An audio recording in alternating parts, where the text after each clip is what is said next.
화요일 나사렛 아침 묵상입니다.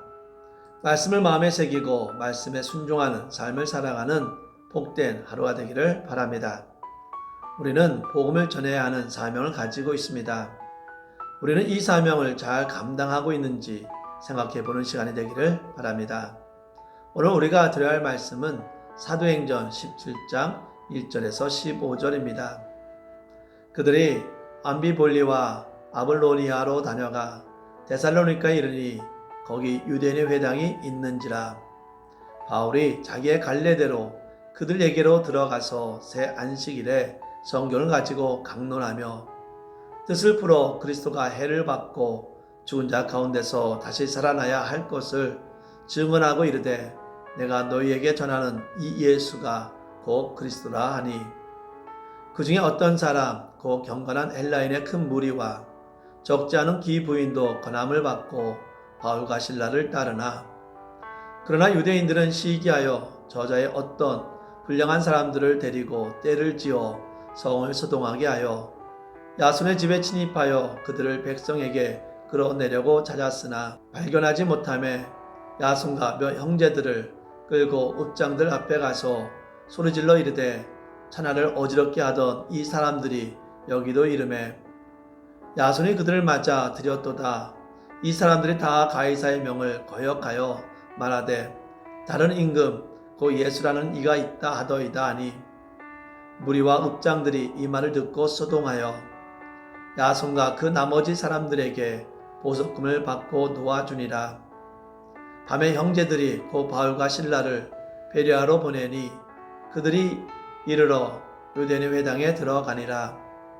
베레아에 있는 사람들은 데살로니가에 있는 사람들보다 더 너그러워서 간절한 마음으로 말씀을 받고 이것이 그러한가 하여 날마다 성경을 상고하므로 그 중에 믿는 사람이 많고 또 헬라의 기부인과 남자가 적지 아니하나 데살로니가에 있는 유대인들은 바울이 하나님의 말씀을 베레아에서도 전하는 줄을 알고 거기도 가서 우리를 움직여 소동하게 하거늘 형제들이 곧 바울을 내보내어 바다까지 가게 하되 실라와 디모데는 아직 거기 머물더라. 바울을 인도하는 사람들이 그를 데리고 아덴까지 이르러 그에게서 실라와 디모데를 자기에게로 속해오게 하라는 명령을 받고 떠나니라. 아멘. 빌립보 사역 도중 투옥되었다가 풀려난 바울 일행은 빌립보에서 남서쪽으로 약 160km 떨어져 있는 데살로니가에 이르게 되었습니다. 데살로니가는 마게도냐 지방의 주도로서 상당히 큰 상권을 형성하였고 그만큼 교통의 발달에 있었기 때문에 복음을 유럽에 확산시키기에는 매우 알맞은 곳이었습니다. 이러한 이유로 바울은 이 도시를 복음화시키고자 한 것입니다. 본문을 보면 바울은 다른 지역에서와 마찬가지로 이곳 데살로니가에서도 안식일에 유대인의 회당에서 복음을 전하였습니다. 바울은 복음의 핵심인 예수 그리스도의 죽음과 부활을 증거함으로써 그가 구세주 되신다는 사실을 선포하는 것이었습니다. 바울이 데살로니가 사람들에게 복음을 전했을 때 많은 이방인들이 회개하고 주께 돌아온 반면 유대인들은 시기와 회방과 더 나아가 박해를 하였습니다. 이는 복음의 은혜를 받아들인 자에게는 생명을 얻는 기쁜 소식이 되지만 하나님의 은혜를 저버리는 자에게는 심판의 소식이 될 것임을 암시합니다. 본문에서 바울과 실라를 영접하였던 야손과 그 형제들은 읍장들 앞에 끌려가 큰 곤욕을 치는 끝에 바울과 접촉하지 않겠다는 약속을 하고 풀려났는데 바울은 이것을 가리켜 후에 사단의 방해로 그가 다시 데살로니가에 돌아가지 못한 이유로 설명하였습니다.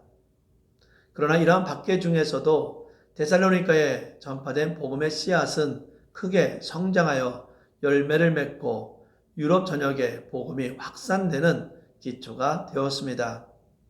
여기서 우리는 복음의 생명력 있는 역동성을 다시 한번 느낄 수 있습니다.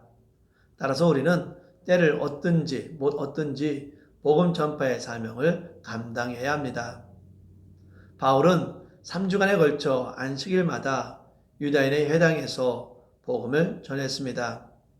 그리하여 데살로니가에서 많은 사람들이 복음을 받아들였습니다. 그들의 대부분이 경건한 헬라인들과 이분들이었다고 증거하고 있습니다. 여기서 경건한 헬라인들이란 유대기로 개종한 헬라인들을 가리킵니다.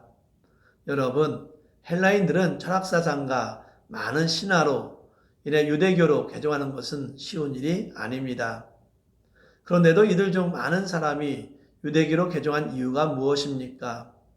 그것은 그들이 지닌 철학과 신화로는 그들의 영혼의 갈증을 해소할 수 없었기 때문입니다. 그런데 율법을 토대로 한 가르침은 그들의 영혼에 신선한 바람을 불어 넣었습니다.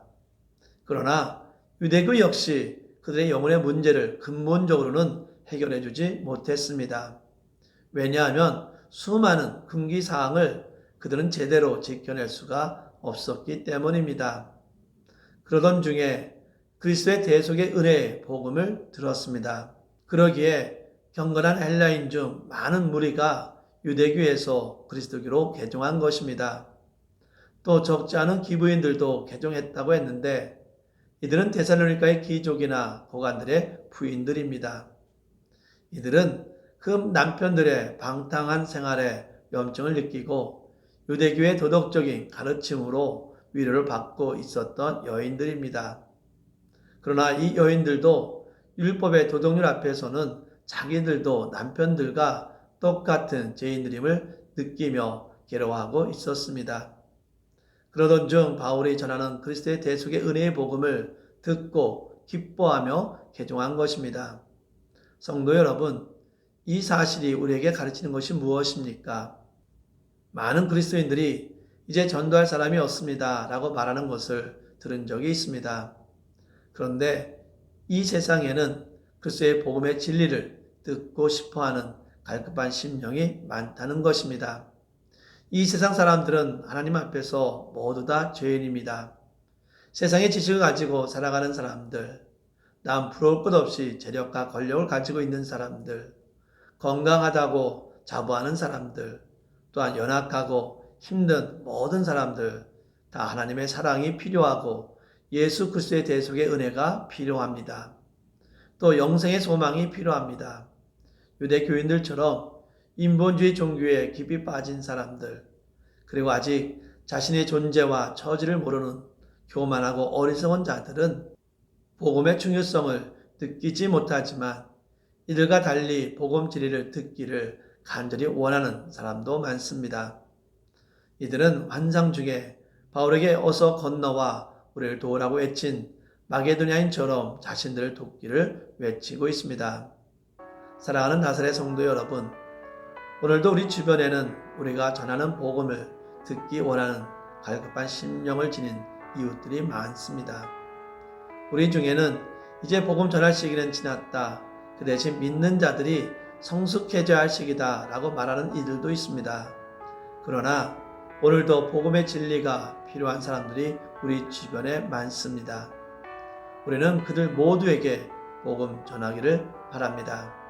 기도하겠습니다. 사랑 은총이 많으신 하나님, 우리를 하나님의 귀한 자녀로 삼으시고 율법이 아닌 복음으로 우리를 자녀의 삶, 성도의 삶으로 인도하여 주심에 감사를 드립니다. 우리 마음의 말씀을 마음에 새기고 말씀에 순종하는 삶을 살게 하여 주시옵소서. 또한 주신 복음을 세상 모든 사람들에게 전하게 하시고 특히 복음의 갈급함이 있는 자에게 주님이 예수 그리스도의 힘을 전하며 하나님 나라 확장하는 데 사명을 감당하게 하여 주시옵소서. 모든 영광을 주님께 드리며 예수의 이름으로 기도합니다. 아멘.